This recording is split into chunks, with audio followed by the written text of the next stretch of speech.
Vissagio back in the Rabbi from another planet. Please like, share, and subscribe, and ring the little bell. Ring the little bell so you're notified when new videos drop. And I think it's reasonably fair to say, people lie, people fib. You know, people say things that aren't true because I think mainly they really want them to be true or they want to be right.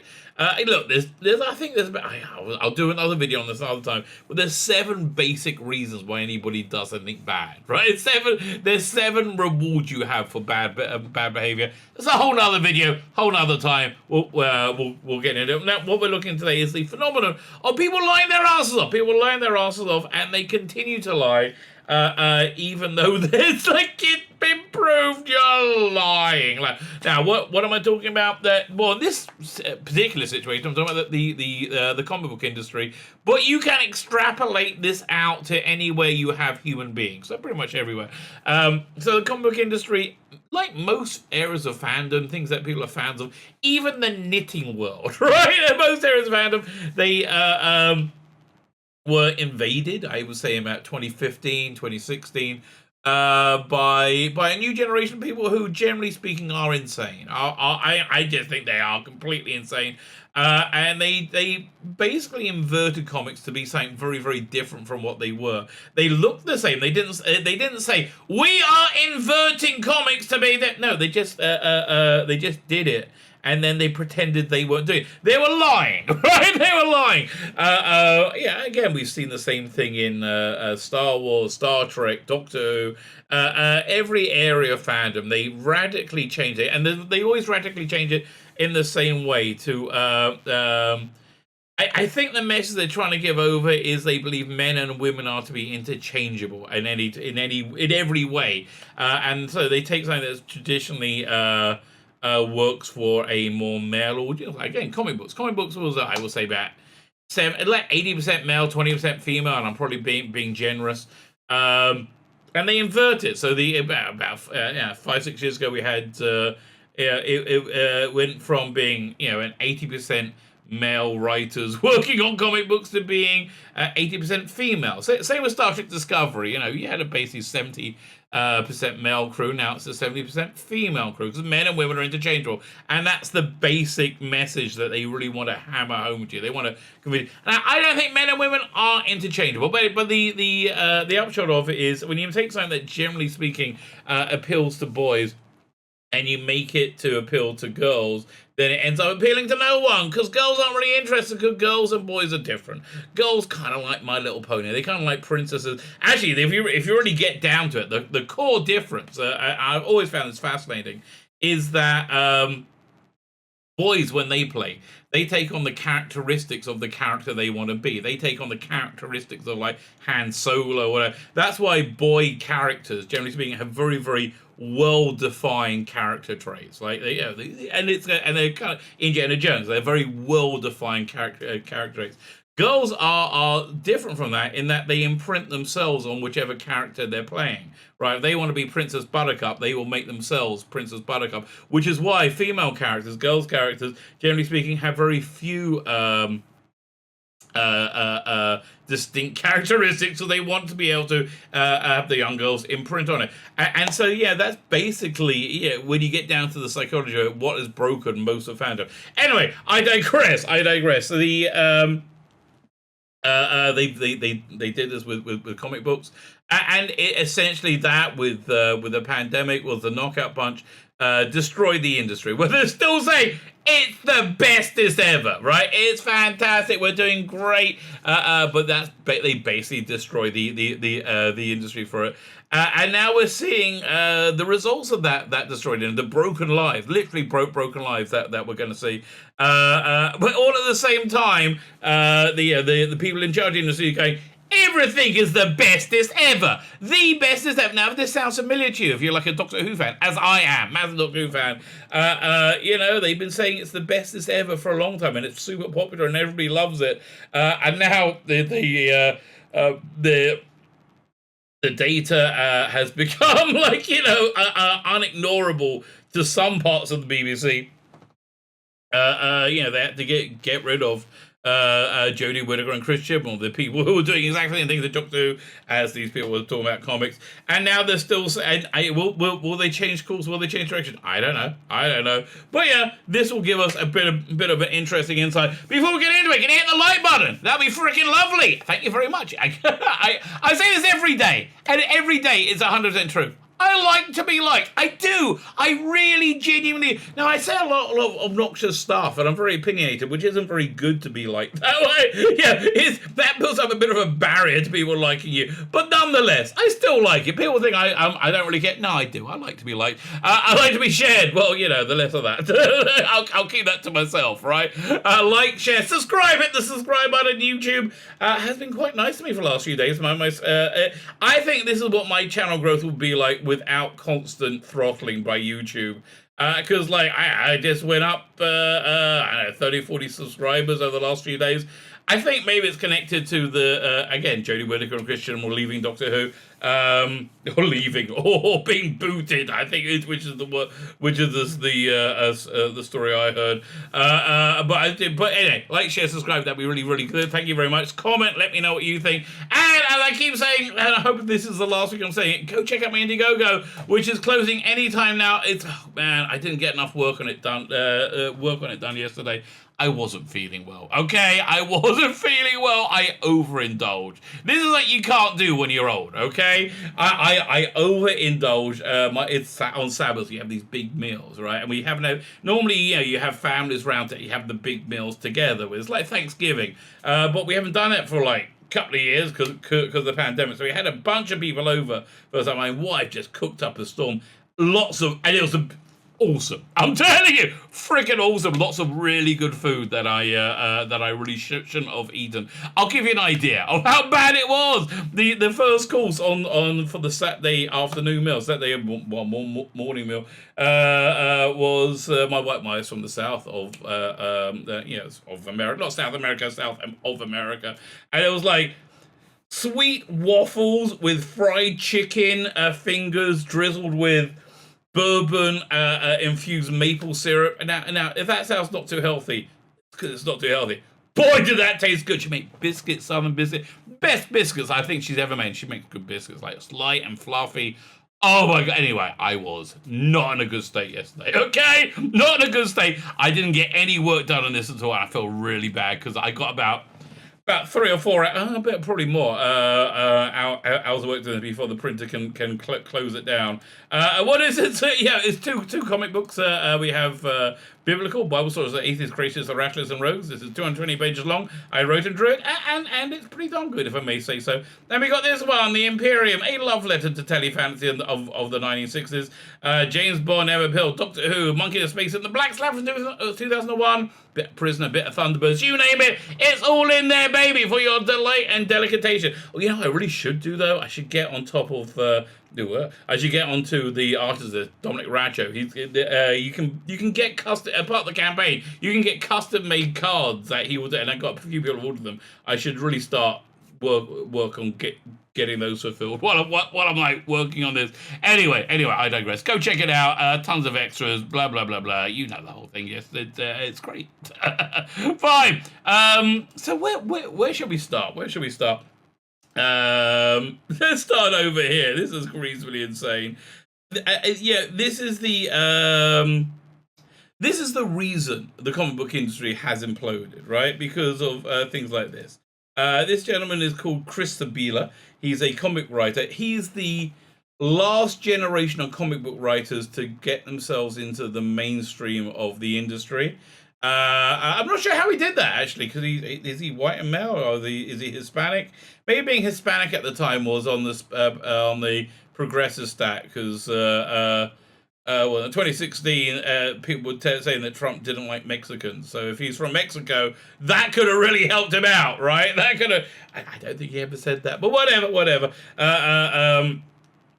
But we've had this insane attitude in comics where they feel that they are the French resistance fighting an occupying force. I don't know who they think the occupying force is, because they're in control of everything. Well, Trump did short circuit them. In all fairness, so This one, so Chris Avila, yeah, he's in the mainstream of the industry just as it imploded. And again, this is the attitude that I think destroyed the industry. So he goes, retweet your friends, okay? You can retweet. Let's say your friends tweet something, retweet them. But screenshot your enemies. Now listen, mate. If you're not standing, on the business end of a howitzer, or it's like no one's throwing actual munitions at you, you don't have enemies. I mean, you have people that you don't like, but most of those people you don't like, they don't really care about you. This is a guy who's really uptight about Comicsgate, like really doesn't like Comicsgate. They're all Islamophobes and the worst in the world. He's like one of these crazy people. The Comicsgate people, they're not really, and I don't think they're. I mean, if you want to do something with the Comicsgate hashtag, I don't know. I maybe people will be upset, maybe I don't. But either way, people are people. It's really a bad idea to group people into groups. That's why I try and not use the term SJW, because it's very convenient. It's very convenient, very easy, because it does identify exactly who we're talking about. But again, I just don't like it. I don't like grouping people together. That's why I try and say liberal progressives, because that's a bunch of individual choices. I know they clump together in groups and they have a group think. A group think that if you step out of line of it in any way, they will turn on you and eat you as fast as they'll turn on you anyone else, which is another reason the comic book industry has imploded. Now, has the comic book industry imploded? Let's go look over here. Now. And see if we can see any indication that it has. Scott Snyder, one of the top writers in the industry at DC Comics, he used to run. I'm not sure they still do the DC. What's it called again? Basically this new recruiting program, which I applied to the first year and the second year, right? But it became pretty clear they're not interested in hiring people who make comics. They're interested in people who have the right identities. And I think that's why comics is what it's like. So this guy, Scott Snyder, seems like a pretty decent guy. Don't really know anything about him. He went to Comixology, the Amazon's digital comic book platform. Comixology original for 8 new comics. Now, what are these 8 new comics? This article is, why did he do that? Because being a professional creative, one of the biggest things that you have to do is find somebody to pay you to be creative, to buy your work. I had, not last week, the week before, somebody on my channel I do a indie comics Saturday show. Please stop by. It's always fun. I try and have a laugh. What was it? Saturdays, 2:30 Eastern, 7:30 UK. I think I might go back to 7 or 2. I haven't decided yet. Anyway, so it turns out this person on, what's her name? Daphne. I should remember her last name. EgoWorks is her website. Go check egoworks.com. Daphne says, "Oh yeah, and hey, I do a bunch of furry erotica, which I can't show on screen because I'll get back." I was like, "Really?" And like we talked about it, I found it quite interesting. Look, it's not really my thing. It was kind of sexy. Don't get me wrong. But it's not really like, I'm not like, oh, furry. And again, if it is yours, God bless you, mate. I'm not judgmental. Weird things get people going, okay? And they're all kind of weird. But anyway, so she was doing this for her. So I was like, I was talking to her about it, how she got into this, and it's basically, it was a way of being able to sell her work to people, have an audience that would buy her work, and I completely hear it. So having somebody that will buy your work is important. So they're not. These comics are not really for people to be buying the work for. But let's just scoot down. We'll have a look at them. These are basically all Netflix pitches, and his agent said we need this thing and this thing and this thing, this thing and this type of thing, and Netflix. Well, but I say Netflix. It could be anybody. Crackle. I don't know. Paramount Plus. So you got this one called Barnstormers, which is, of course, a bunch of stunning and brave women flying in World War One, whatever, because women could do things too. Really, that's the ongoing message from the entertainment industry. They really want to tell you that women can do things too. Do any of them like know any women? Like, do any of them have any mothers, sisters, wives? I mean, like, I know I'm breaking the Bechdel test there, but why does anybody think women can't do things? Right? I don't understand. I like it's so weird. So then, over here he's got a high-flying adventure romance set just after World War One. Oh, so it's obviously a lesbian romance, right? It's obviously a Netflix pitch, right? Netflix pitch. Book of Evil written by Scott Snyder, illustrated by Jock. You see, you do notice that he's not hiring, diversity hires. He's hiring tried and tested people that will bring punters in. Book of Evil, a prose story about 4 young friends growing up they didn't even bother to make it into comic, in a strange near future where 90% of the population are born psychopaths. I think that's now, isn't it? Well, it's about 50%. Then we got this other one, Canary, Scott Snyder with art and color by Dan Panosian. It's 1891 and a mine collapses into itself. Find out what dark substance found 660 feet underground in this Western horror. Yeah, listen, these are Netflix pitches. And why is he doing a bunch of Netflix pitches? Because they destroyed the comic book industry. What do I mean by destroying the comic book industry? I think it's what we're going to see in the with Star Trek over the next few years. They've rehired Alex Kurtzman to oversee Star Trek. And I think most Star Trek fans were just kind of hanging on to see if they do anything watchable. If Alex Kurtzman leaves, if they turn things around, if the financial pressures of nobody watching your unwatchable garbage has any effect. And the answer is no, has no effect whatsoever. So I think by 5 years, however long they extended his contract, I'm basically out. And I've watched every episode of Star Trek and every iteration ever. Right, and I think I bought most of them more than once, right? And I'm out. And if you lose me, gee, I can't imagine. Yeah, you're keeping many casual viewers.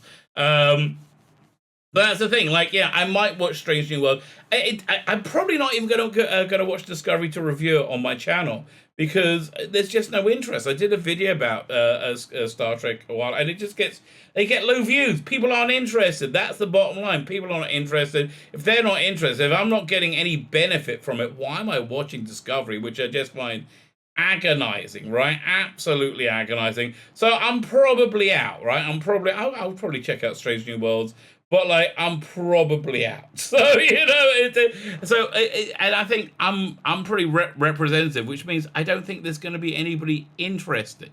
Anybody watching anyway, which is what we saw in the comic book industry. They told the people buying comic books they don't like them. They told them for a long time, we don't like you at all, right? Oh, Trump supporter. Oh, toxic white male. I mean, like, do you want to know what they think of you? Go back and watch that Gillette ad from, when was it, 2017? Which then imploded their sales as well. Like, and so people are like, fine, I'm gone. And once you break the habit, you've broken the habit. And that habitual buying was very needed. So anyway, you can't sell comics anymore because people aren't buying comics. Clear, written by Scott Snyder with art and colors by Francis Manapul. A sci-fi mystery throw right into a strange dystopian future where neurological internet connections transform reality. Again, Netflix pitch, right? You can see that on Netflix. Duck and cover is again Raphael Albuquerque. A manga-influenced teen adventure set in a strange post-apocalyptic America of 1955 in conjunction with Albuquerque's Stout Club Entertainment. Okay, and Dudley Datsun and the Forever Machine. Okay, we need a Scooby-Doo, and we need a young thing, right? Okay, fine, whatever. Who gives a crap? Honestly, who gives a crap? So let's go back over here. But the thing that we were told over and over again from the comic book media, from the comic book industry, is like, you incels, you just don't like women and black people. Well, your time is over. No one's interested anymore. And that people want things written by people with on the progressive stack with protected identity. People want trans written comic books.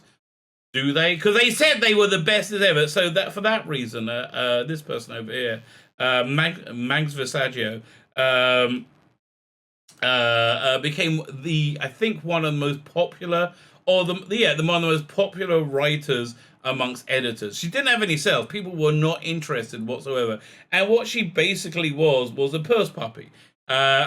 She was somebody who they could hold up and go, look, we like the trans people. We like a bit of trans us. Oh yeah, we're progressive. We're super progressive. We're liberal. We're wonderful. We love. You don't like Max Vissagio? What's wrong with you, bigot? Oh, trans women are women. Trans women are women. I mean, and all that crap. So that's how it started. How's it going? So this I got from Ethan Van Skyver's Twitter feed. Let's read Max first, and then read his commentary. Max says, "It's with profound trepidation that I share this. My family currently running a shortfall of $1,000 a month. And again, I have to tell you, nobody has had a meteoric rise or the press that Max Vissagio, like book after book after so quickly, like just unbelievably. I guess her identity just kind of fell out of favor when the BLM riots happened, and she wasn't quite black enough, right? I think that's probably what happened. And so, they didn't need that purse puppy anymore. And she wasn't very good. The bottom line, the real cruelty, and I think this is genuine cruelty, the real cruelty of this entire insane movement, this insanity that has engulfed us, is that they take people and they make them think they're capable when they're really not. And they could be capable if they put them through a normative process of being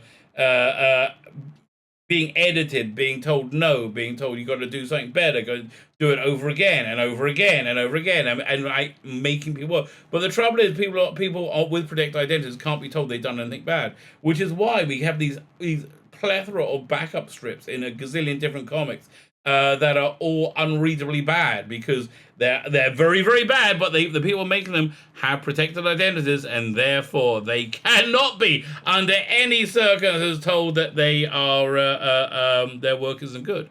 So anyway, the short for $1,000 a month with again family.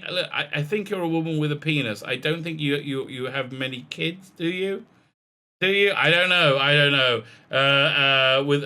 With publishing still disrupted by the pandemic, it's not just disrupted by the pandemic. It's disrupted by forgetting that you need a client base to buy your crap, right? And I think it's exactly what they forgot with Star Trek, and they forgot it. They forgot it with Doctor Who. Are they going to course correct? I really don't know. No idea whatsoever. Star Trek, they're not. Star Trek is dead. In my opinion, Star Trek is not coming out this nosedive.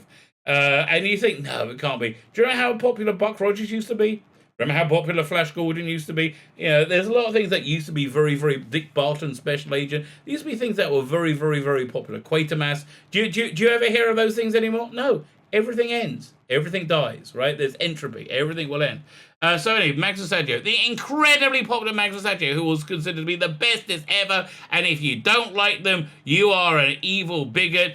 She can't make ends meet. She's $1,000 short a month. And so she had to launch a GoFundMe. I haven't had a good payday since last year. Help is sorely appreciated. It's not because of the pandemic. It's because you're not a purse puppy anymore. You're not somebody who people can go, hey, look, Max, and they can't afford you. In bottom line, I don't understand how Vita Ayala still gets every book in the world. Probably it's because she's black, or he's black, they're black. I'm sorry, I'm not. I shouldn't have assumed her gender, pronouns. It's an insane world we live in. But I try and be polite. I do try. So Ethan Van Skyver comments on this. Says the SJW Comics Biz signals its virtue by elevating talentless trans writer Max Vissagio as a #1 purse puppy from 2017-2020. Bit cruel, but 100% accurate, right? Cruel, but accurate. And again, I said, I don't really like using the term SJW. It's very convenient. It's very convenient. I think the SJW comic biz, I think, isn't like, that's living an industry, which I think is fair.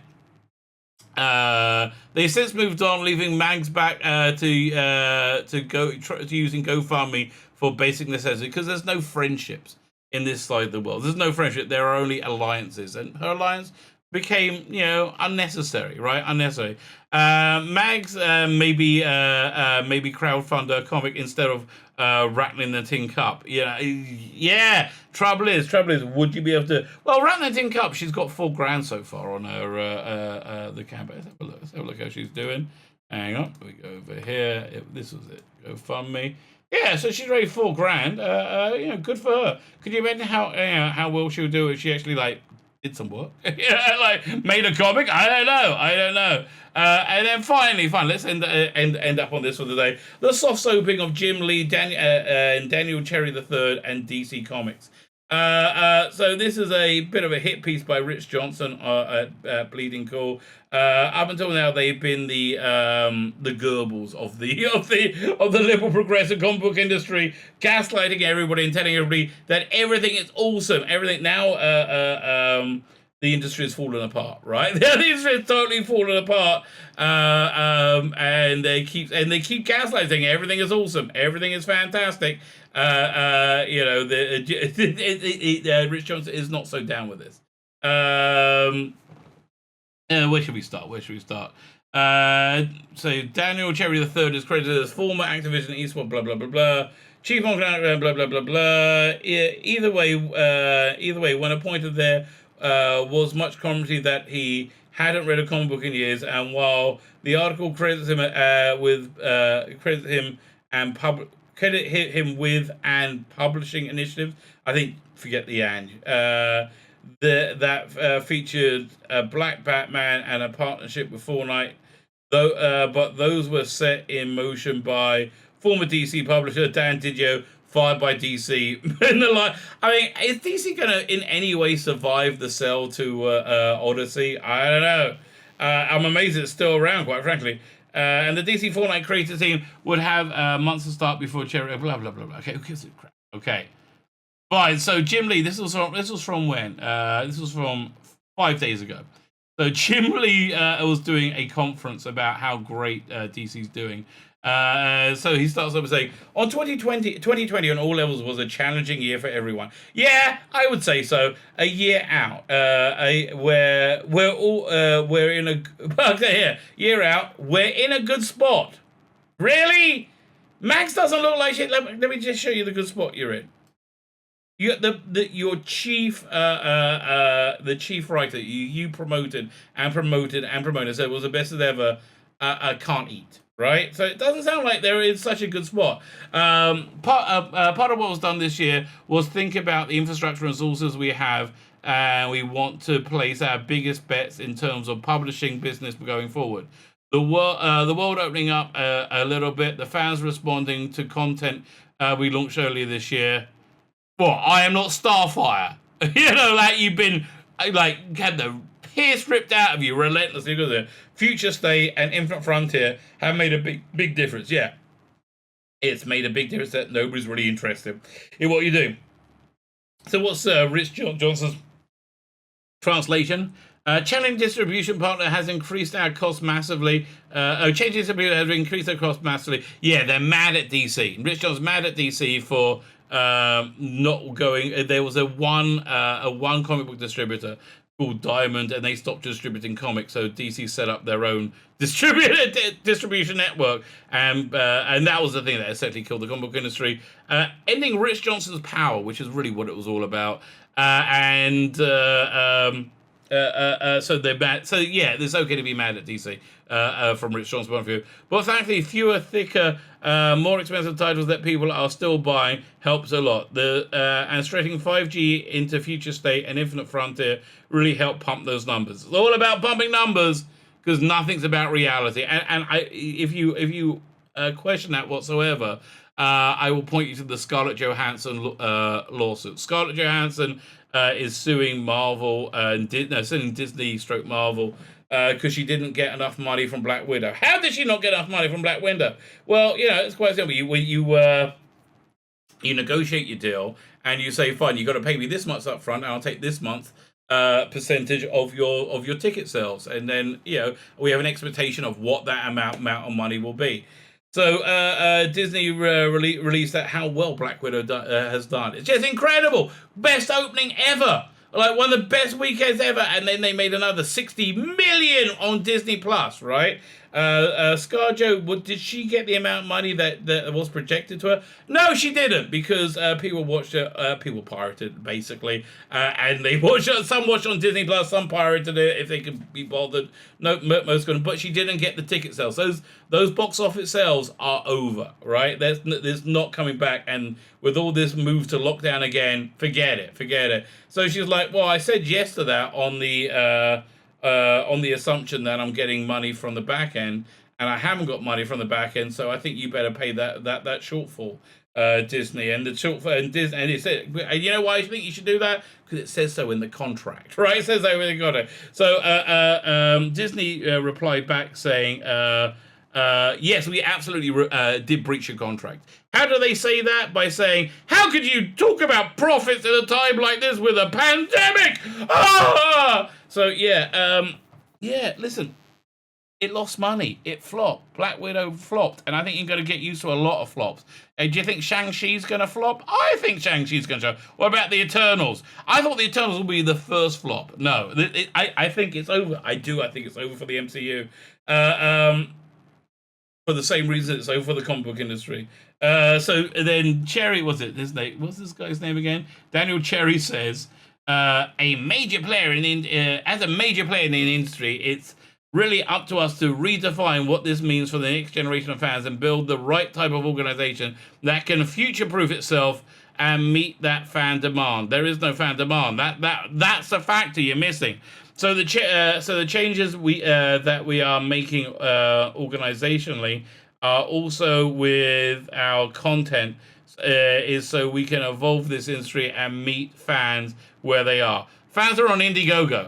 If I may, just remind you for 1 second. Go check out my Indiegogo. Go check. It's still up. Go check it out. Coming down soon. I want it moved to print ASAP, but yeah, go check out my Indiegogo. That's where the fans are. I'm sorry. I mean, there are $1 million comics being sold. They're called Cyberfrog. Yeah, they're not called X-Men or Superman. There's not anymore. What was it? Yes, Johnson calls that bullshit bingo. Yes. We talk a lot about the 4 R's: reach, relevance, responsibility, and revenue. So reach has been diminished massively because a lot of comic book stores have closed down, and there's not the demand there used to be, because of that there's less relevance. Comic books have become irrelevant to many people. Why? Responsibility. You were irresponsible, and now revenue. You have no revenue. When we talk about revenue, it's not just DC. It means to the comic book shops, the creators, and the folks who help build the industry. Translation, which is why we're pulling more and more content away from comic shops, increasing the cost of doing business, more like the four R's rather than 4 R's. Yeah, Rich Johnson's kind of salty. This is mainly Cherry. Let's see what Jim Lee says. Occasionally, you will run into an article or a tweet, and I have to bite my tongue and not jump in the conversation. Always a good idea. It's the furthest thing from the truth. If anything, it's the exact opposite. The comics we publish, the core canon we establish in comics, is driving everything we do across the media. We are constantly referring to characters as we build DC beyond and beyond the publishing world. Because we have to build beyond the publishing world, because the only thing that's worth anything is the characters, not the comics we put them in. We did entertain offers to sell off the print publishing rights until the new line started selling well. Translation. So yeah, listen, basically this whole thing is them saying everything is awesome, everything is beyond awesome and fantastic. Can you tell to Max Vissagio? Because she's not looking like it's awesome and fantastic. And in fact, why don't you tell it to your top creators who are abandoning your industry? If I may, Ryan Scott Snyder.